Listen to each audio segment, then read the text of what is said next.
Alright, morning goods mga kaibigan. So day 2 ng ating trip ngayon. Honestly, malakas po yung effect ng antihistamine sa akin. Kaya parang inaantok-antok pa ako. So syempre kailangan bumangon. Tapos ito, naghagis na ako kanina. Problema na iwan ko pala yung camera sa kwarto. Parang pangatlong hagis ko may kumagat sa akin dito sa unahan. Diyan oh. Lapit lang. Pero dito ko bugaong lang naman yun. Pero at least diba, kumagat. Kaya ngayon, susubukan natin fishing habang naghihintay ng breakfast. Ito oh. Dito banda yun eh. Pa-high tide kasi mga kaibigan. Uy, strike. Mayroon talaga. May nangihinain sa gito kababaw dito. Pero feeling ko bugao. Fish on. Fish on, baby. Ay, nahulog. Baby fish. Baby fish. O, diba? Bugaong yun, men.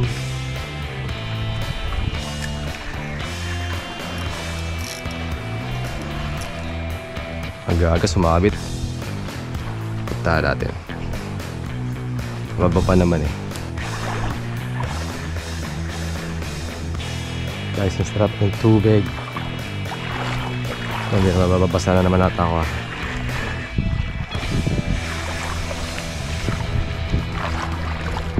Dito mabato.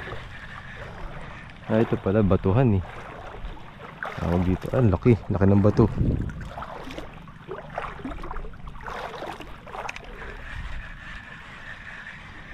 Naku.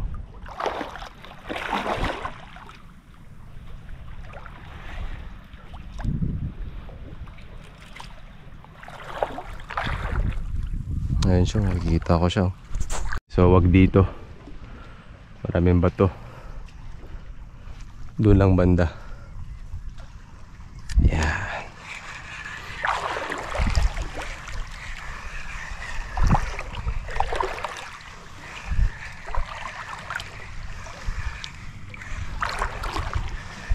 Oops, strike.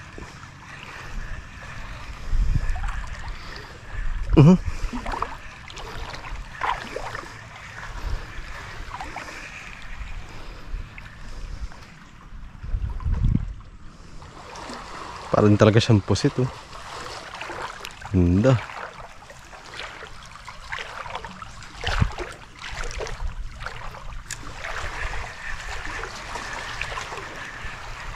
Sa totoo lang mga kaibigan, hindi naman ako nag-expect na magandang huli dito. Gusto ko lang mag-fishing habang nagre-relax. Kasi kalahin mo yun. Ito kababa mo mahuli ka. Bugao nga lang. Pero okay na yun. Op, hit.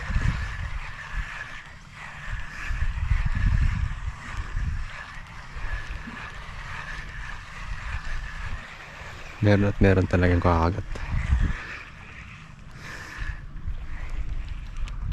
Dito banda. So mamaya subok tayo sa gilid-gilid ng bakawan. So mga kaibigan, sa totoo lang nagre-relax lang naman tayo no. Parang break sa trabaho. Siyempre may konting fishing. Kanina gusto kong bumangon ng sobrang aga. Kaya lang grabe yung tama pa ng anti-allergy. Parang ayaw kong bumangon na ewan. Tapos ngayon sakto pa high tide. So nagagis-agis lang tayo sa gilid. May nahuli naman. So breakfast. Tapos sana mag-improve yung pakiramdam natin. Ako tayo mag-fishing talaga na actual. Diyan sa mga bakawan dyan oh. Ayan. Pwede rin doon sa kabila, kaya ang layo na masyado. So tingin ko dito na lang tayo sa gilid. May mga mahuhuli na rin siguro mga agad dyan. Ayan. Laro-laro lang tayo mga kaibigan. Kasi may mga bugaong yun dito eh. Diyan bando. Ah, bato. Punk, punk.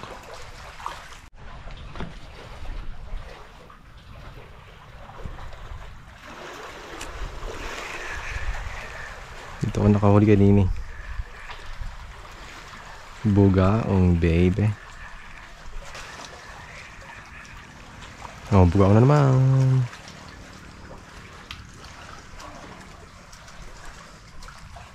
So, nahabol siya ng bugaong.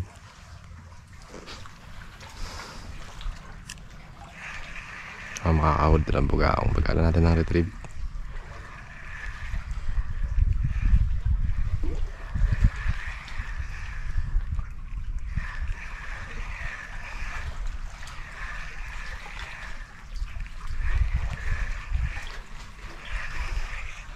Ayun, no? May bugaong na naman. Oop, strike.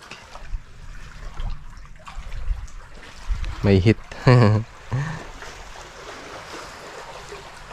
Gustong gusto siya ng bugaong, ha? Bagalan pa natin mag-retrieve. Try nga natin yung proper casting. Yan.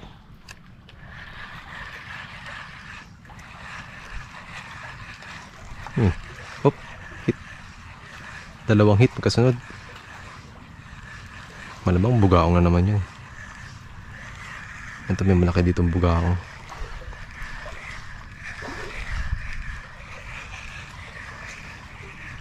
Oop, hit naman. Yan, ang dami na nila.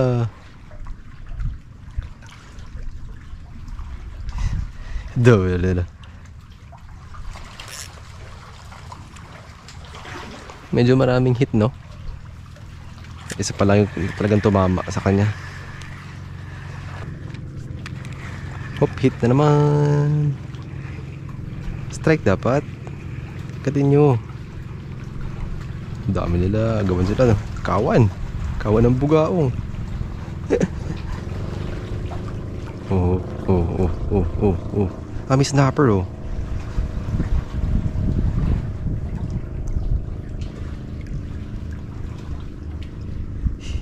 Nakikita niyo mga kaibigan, nagkakaguluhan nila. Wala, sige.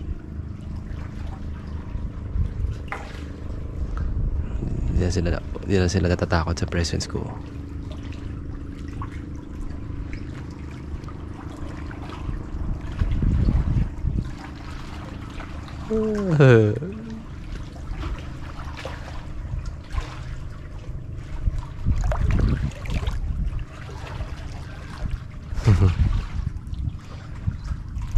Ayaw umagat. Takot. Dami na naman na naghabol, oh.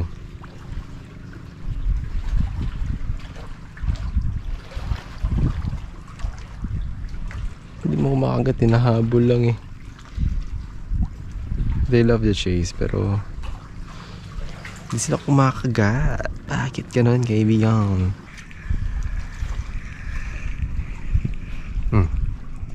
Yan na naman, oh. Ito malaki-laki. Oop, hit.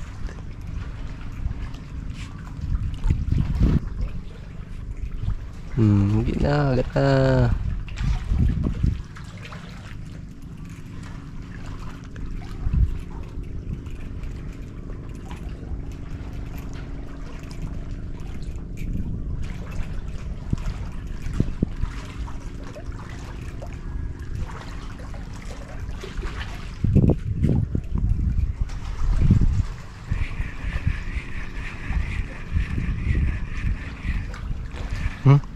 Gagawan. Ganun pala ang gusto nyo style, ha? Gusto nyo ng fast medyo fast retrieve, ha?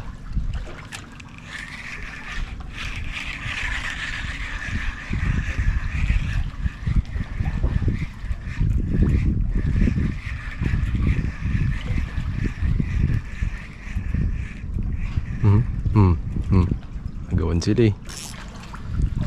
Ayaw nila ng slow. Gusto nila fast retrieve. Sige, fast retrieve tayo.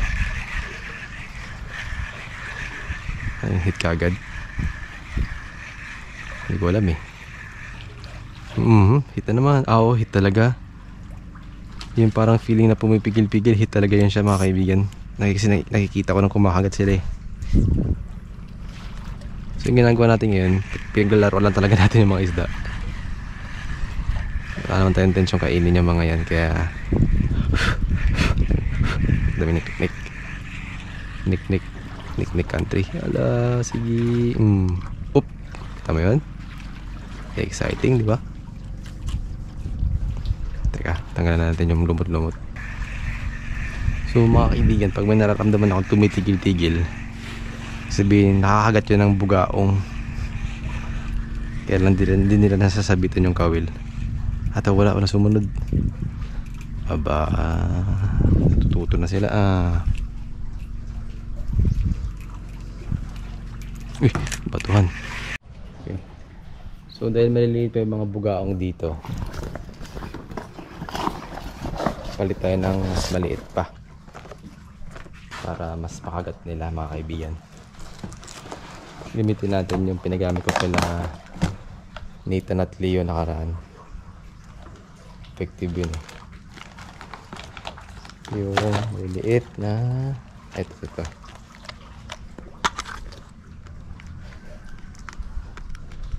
Itong worms, yun o. Maliit lang to. Tingin ko kahit ng mga bugaong habulin. Try natin. Mga kaibigan, wormy.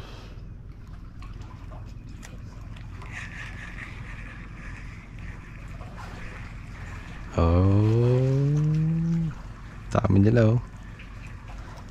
Sige, try natin to ha. Medyo magaan lang to eh. Hindi pala, medyo magaan pala talaga.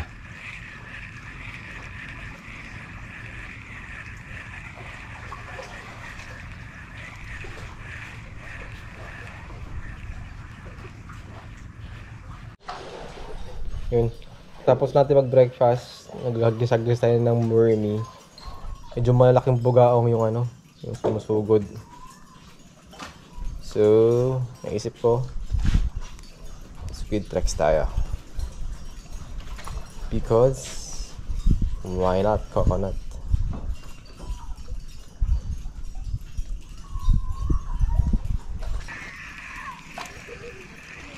Ito na pala. Hop, piya bugaong laki. Malaki din mga bugaong mga kaibigan.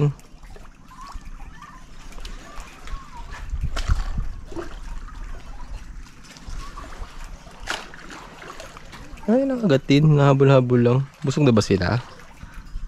Busog na kayo mga fish? Ha? Are you?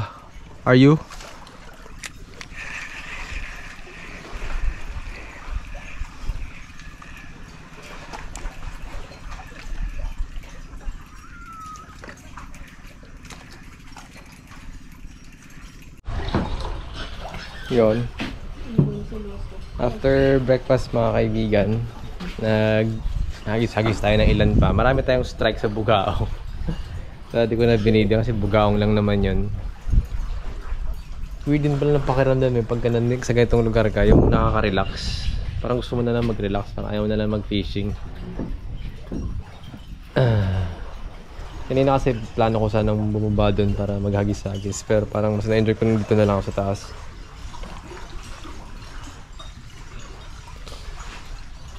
Pero yan, kagayad pa man, naghagis-hagis pa rin tayo kahit naman na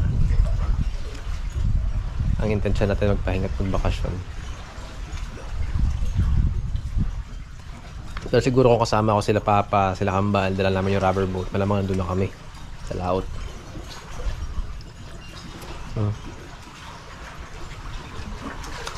Anyway mga kaibigan, siguro hanggang dito na lang. Few more cast pa siguro, balik na rin. Try pa natin, konti na lang. So sabi ko magpapaalam na ako mga kaibigan, pero kahit bugaong lang,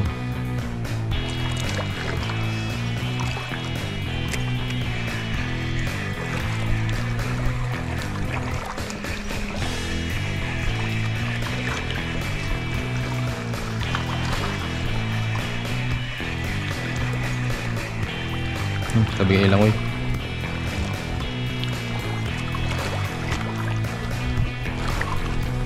Kasi ni ano yun, gaong.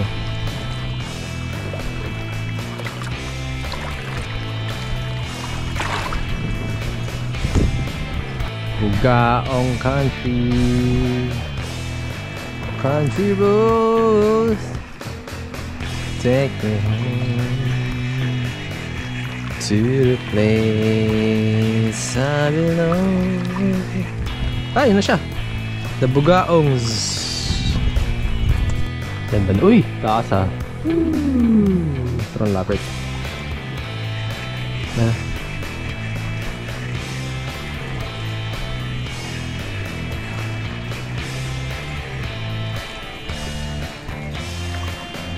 Pati nga hindi lumbay ng Bugaong.